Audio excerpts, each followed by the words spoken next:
Na metade do ano passado, eu acho que lá por julho ou foi agosto do ano passado, eu comentei em algum vídeo aqui que eu iria recomeçar a leitura de um grande clássico, que é Os Miseráveis, porque eu já tinha tentado ler esse livro por essa edição aqui, isso em 2009, nessa edição da Martin Claret, em 2 volumes. Eu cheguei a ler mais ou menos até a metade desse livro, mas depois eu parei porque deixou de ser interessante para mim. Mas aí no ano passado eu resolvi recomeçar a leitura porque eu adquiri essa outra edição, que também é da Martin Claret, no volume único, sem pretensão nenhuma, sem prazo nenhum, apenas ler quando desse vontade. E assim eu tenho feito, né? Eu já cheguei mais ou menos até a metade desse livro, né, que coincide com a metade da terceira parte. É porque eu acho que ele é um livro que ele deve ser lido com calma, né? Ele não é um livro para ser devorado.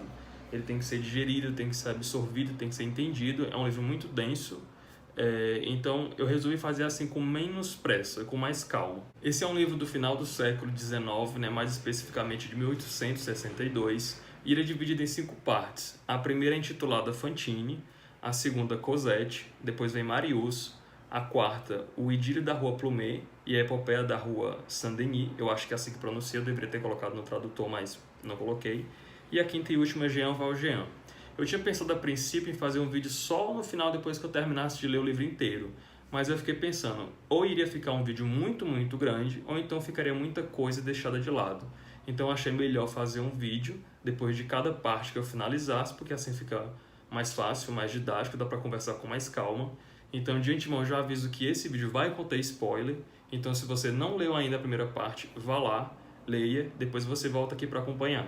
Eu sei que existem algumas edições, né, com várias traduções desse livro, mas nessa edição aqui da Martin Claret, eu tenho algumas defesas a fazer a respeito dela, porque ela vem com um texto introdutório bem interessante, né, que vai falar sobre a importância do livro para a literatura mundial e principalmente para a literatura brasileira, como esse livro influenciou alguns autores realistas e românticos do nosso país.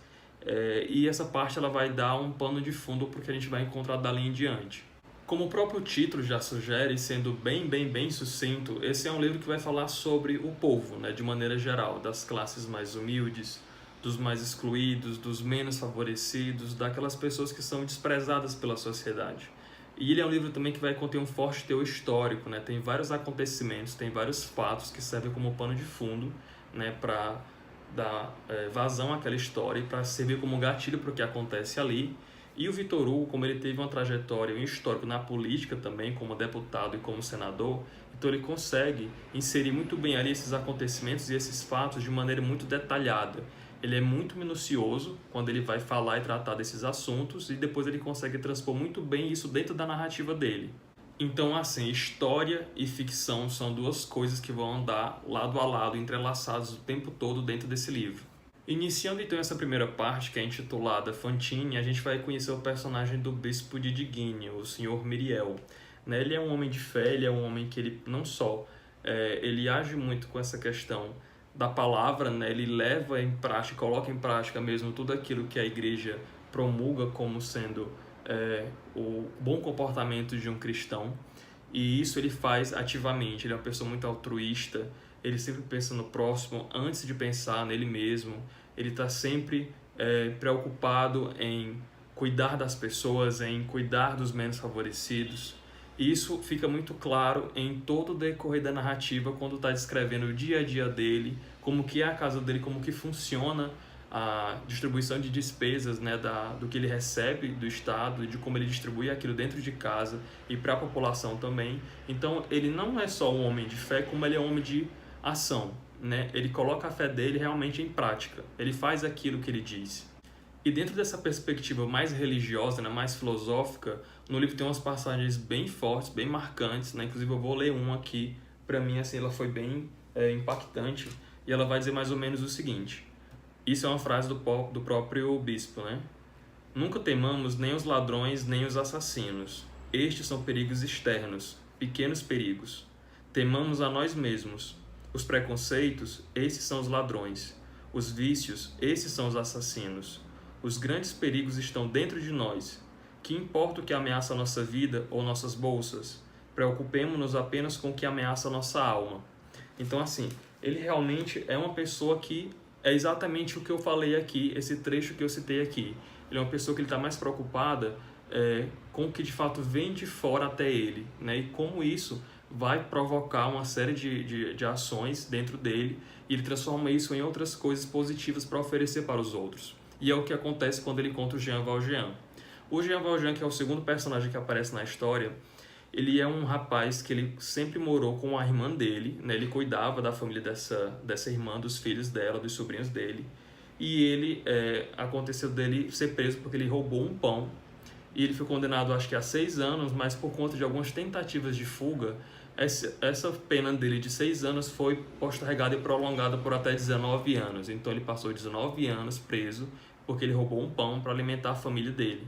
E quando o Jean Valjean ele é liberto, né, quando esse prazo de 19 anos ele chega ao fim e ele vai de novo ser colocado diante da sociedade, né, como um membro ativo e participante daquele local, ele sofre um preconceito com relação àquele ambiente que ele está inserido, né? As pessoas vão ter um receio de conversar com ele, de contratar ele, de se utilizar dos serviços que ele poderia vir oferecer, porque ele agora anda com um documento que, salvo me engano, ele vem com uma marca amarela dizendo que ele é um ex-condenado. Então ele é uma pessoa perigosa, que não pode ser de total confiança, que as pessoas têm sempre que ter um pé atrás com relação a ele.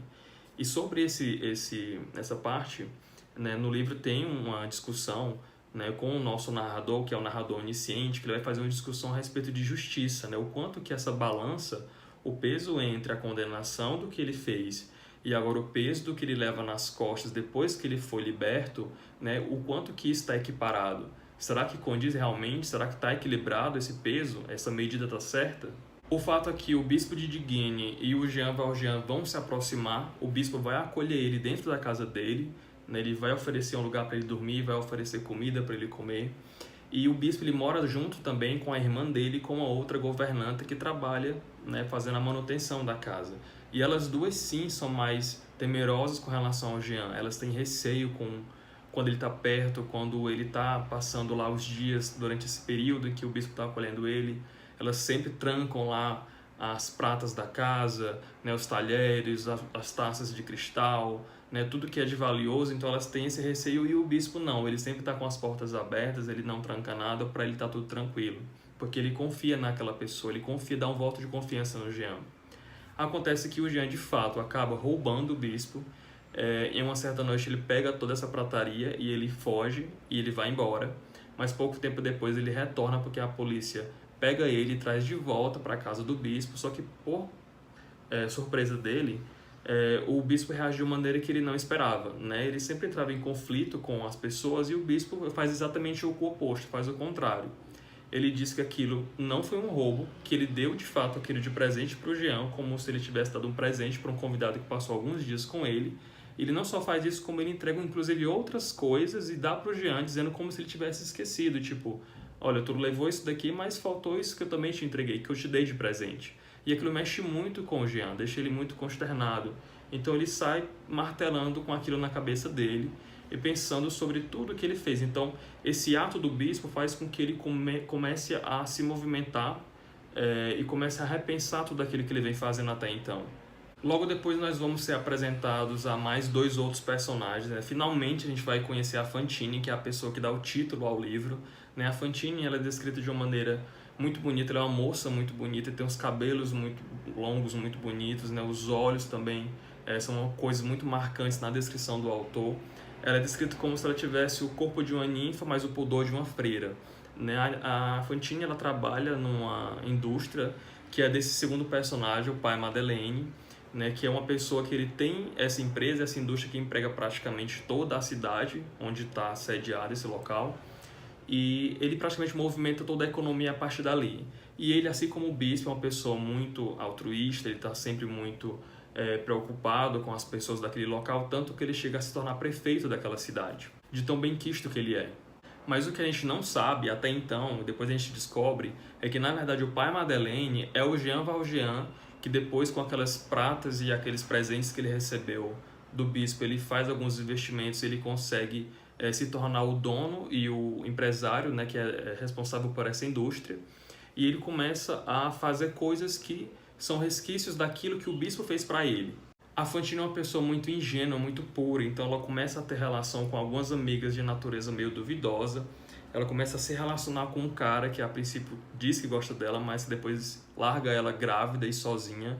Ela tem essa filha que é a Cosette e ela começa a ter dificuldades porque ela não ganha o suficiente para manter uma vida com a filha de maneira como ela esperava que tivesse. Então ela acaba encontrando um casal que são donos de uma pousada, uma espécie de pousada de beira de estrada, e que é o casal Thénardier, e ela percebe que eles sim têm filhas que são bem cuidadas, são muito zelosas e estão sempre bem penteadas com bonecas, e ela acredita que eles podem cuidar da filha dela melhor do que ela própria. Então ela deixa a filha com esse casal com a promessa de que todo mês ela vai fazer uma entrega, vai fazer um depósito para que eles consigam ajudar a criação da filha dela. Só que esse casal, os Thénardier, eles são pessoas extremamente desprezíveis, eles são assim repugnantes. O que eles fazem com as filhas deles, eles não fazem com a Cosette. Eles começam a sugar dinheiro da Fantine, dizendo que a menina está doente, que está precisando de remédio, que está precisando ser internada, que tem que comprar roupa, comprar isso, comprar aquilo. E a Fantine vai ficando sem recurso. Ela acaba sofrendo também um certo preconceito dentro da fábrica, então ela é demitida da empresa, mas isso não pelo pai Madeleine, pelas pessoas que são ali dentro da equipe na qual ela trabalha. E ela acaba ficando na rua, né? Ela vende o próprio cabelo, ela vende também os 2 dentes da frente, então ela fica praticamente sem nada no corpo no qual ela possa transformar em dinheiro para entregar para o casal que está cuidando da filha dela, até o ponto em que ela começa a se prostituir. Ela não tem mais nada do que tirar do corpo, então ela vai entregar o corpo próprio inteiro para poder fazer dinheiro e entregar para o casal. E eu confesso que nessas partes, nesses trechos mais especificamente, eles eram muito, muito fortes para mim. Assim, a sensação que eu tinha era de tanto repúdio, tanto ódio com relação àquele casal, que eu queria praticamente rasgar as páginas ou jogar o livro assim nesses momentos, porque realmente ele mexe muito. Assim, a descrição que o Victor Hugo faz nesses momentos, ela é tão detalhada, ela é tão minuciosa, você fica tão envolvido com aquela história que é impossível você ficar imparcial com o que você está lendo. Você acaba tomando partido e tomando defesa mesmo dos personagens. Ao longo da história, então, a Fantine ela vai definhando, né? Ela vai ficando cada vez mais fraca, ela vai ficando cada vez mais frágil, né? A distância da filha dela prejudica e aumenta ainda mais a situação em que ela está, se agrava muito. Então, em um dado momento, ela vai encontrar com o pai Madeleine, né? O Jean Valjean, onde ela está numa taberna e acontece uma confusão, e o policial que está lá, o Javert, que é outro personagem muito importante, acaba culpabilizando ela, a Fantine, simplesmente porque ela é uma prostituta. Então ela é a pessoa que tem, vamos dizer assim, o menor patamar social dentro daquele ambiente, seria ela como prostituta, então ela é a pessoa culpada. O Jean Valjean acaba defendendo ela, né? Ele vai se aproximar e tomar partido para poder não deixar aquilo acontecer, e ele como prefeito intervém na prisão dela. Então isso faz com que ele se reaproxime. E é até interessante porque a gente percebe então esses 2 contrapontos dessa sociedade tão desprezíveis para eles acabam se reencontrando, né? O forçado, aquele ex-presidiário, e a prostituta. Então o Jean vai começar a cuidar dela, ele vai levar ela para um hospital, né? Para poder ela ter alguns cuidados. Tem uma enfermeira que sempre cuida e está sempre do lado dela. E a Fantine fica sempre pedindo que o pai Madeleine, que o Jean Valjean, vá até lá buscar a filha. Mas o casal Thénardier acaba sempre colocando 1001 empecilhos, fica sempre pedindo e sugando mais e mais dinheiro do Jean Valjean e não entrega essa filha. Enquanto isso acontece, o Javert, que é o policial, ele cria uma série de dúvidas e investigação a respeito do passado do pai Madeleine, porque ele não conhece quase nada daquele homem que é muito rico e que de repente já chegou na cidade e criou essa empresa e virou prefeito por conta da popularidade dele, por causa do carisma que ele tinha. Então ele começa a se questionar e começa a fazer algumas comparações com o que ele já conhecia dos casos que ele investigava antes pela polícia e a movimentação em que ele percebia dentro da delegacia e dos casos que ele acompanhava. Então ele começa a fazer essa comparação, ele começa a acreditar que sim, o pai Madeleine pode ser aquele antigo forçado, aquele antigo presidiário que ninguém mais tem notícia dele. Essa dúvida, essa perseguição do Javert pelo Jean Valjean, né, na figura do pai Madeleine, ela permanece durante algum tempo, até o momento em que um outro preso ele acaba sendo reconhecido pelos outros presidiários e pelas pessoas que acompanhavam também ali as galés, acaba identificando esse outro homem, essa terceira pessoa, como Jean Valjean, e esse cara ele vai ser julgado como se ele tivesse cometido os crimes que o Jean cometeu. E aí que entra uma outra questão muito, muito importante, porque quando o Jean fica sabendo que isso está acontecendo, né, que tem uma outra pessoa que está sendo responsabilizada por tudo aquilo que ele cometeu no passado, ele começa a ficar em conflito com ele e se questionar se isso é certo, ele deixar que uma outra pessoa assuma as consequências daquilo que ele fez, ou então ele deva se entregar, mas por outro lado, isso significa também deixar que a Fantine sofra as consequências de ser uma prostituta, de não conseguir alcançar o que ela tanto deseja, que é ficar próximo da filha, e acabe nas mãos do Javert. Então ele fica nesse cabo de guerra dele com ele mesmo. Poucos dias depois acontece o julgamento desse presidiário, né, desse bandido, e o Jean vai até lá como prefeito da cidade acompanhar esse processo. Só que no ato do julgamento, quando o juiz está prestes a dar a sentença, a condenação daquele cara, o Jean ele intervém e ele abre o jogo, ele conta que ele realmente é o Jean Valjean, ele é a pessoa que cometeu aquilo e aquele cara não tem nada a ver com o que eles estão julgando naquele momento. E ele volta para a cidade, ele sai do tribunal, as pessoas ficam todas se questionando e conversando, confabulando o que é que aconteceu ali, por que que o prefeito fez aquilo, como que aquela pessoa, como o pai Madeleine, como aquele ser tão caridoso, tão bondoso pode ser um ex-presidiário, pode ser uma pessoa como era o Jean Valjean. Nesse meio tempo, o Jean Valjean ele volta para casa, né, para poder acompanhar e ver como é que está a Fantine, e ele começa também a organizar a casa e a distribuição de todas as finanças dele, porque ele sabe que o Javert vai vir com todas as forças para cima dele depois do que ele fez no tribunal. Quando o Javert finalmente chega no local onde o Jean está com a Fantine, né, ele conta tudo o que aconteceu para os dois, dá a sentença final, condenando o Jean mais uma vez. A Fantine, descobrindo aquilo tudo, ela fica muito mexida, ela fica muito nervosa e ela acaba falecendo. O Jean é preso, é levado pelo Javert e é levado para as galés de novo, e assim finaliza a primeira parte. Da leitura dessa primeira parte, algumas coisas me deixaram assim um pouco mais surpreso, e eu confesso que eu esperava que o livro fosse sim mais complexo, né? Na minha cabeça ele era mais denso do que ele é, até mesmo porque eu já tinha tentado ler em 2009, há quase 10 anos atrás, e não tinha sido uma experiência muito boa, mas para minha surpresa, positivamente eu vi que não, que agora a leitura para mim fluiu muito, muito melhor, com muito mais rapidez. O texto não é difícil, né, com exceção da parte em que ele vai se concentrar mais nos aspectos históricos, que ele vai falar das batalhas, dos acontecimentos mesmo, que tem uma pegada mais real, que está vinculada à história da França e à história mundial, que vai falar de Napoleão, por exemplo. Essas partes são um pouco mais lentas, mas isso não é tão falado nessa primeira parte da Fantine. Na terceira parte, no Marius, é que isso vai acontecer com mais frequência. E isso é bom para que a gente possa perceber que não é só por um livro ser clássico que ele significa que ele vai ser um livro complicado, que ele vai ser um livro denso, que ele vai ser um livro arrastado. Não, ele pode ser um livro muito bom, como esse de fato é. Eu gostei muito dessas reviravoltas que o Victor Hugo faz com os personagens ao longo da história, né, da gente, no momento que a gente está acompanhando o caso de uma pessoa de uma determinada forma, de repente ele já está em um outro cenário, em um outro contexto, de uma maneira completamente diferente do que a gente pensava que ele fosse estar. E isso é muito rico no texto dele. Então, assim, essa é uma leitura que está me dando muito prazer de acompanhar, né? Eu estou lendo devagar porque eu quero assim, degustar ela aos poucos, porque eu acho que ela merece ser lida dessa forma e eu quero realmente fazer desse jeito. Então, assim que eu for finalizando as partes, eu vou trazendo novos vídeos. Eu já terminei a segunda, que é o livro da Cosette, e estou na metade do Marius, né? Não sei quando eu vou trazer o outro vídeo, eu acho que brevemente eu vou estar fazendo. Mas à medida que eu for lendo, eu vou trazendo aqui os vídeos para vocês. Então, se você já leu o livro, se você já leu essa parte, me diz lá embaixo nos comentários o que é que você achou, o que é que você percebeu, né, o que você notou diferente que talvez eu não possa ter percebido. Me segue nas redes sociais que estão lá embaixo no box de descrição também. Não esquece de dar uma avaliada no vídeo. Obrigado por ter assistido e até mais.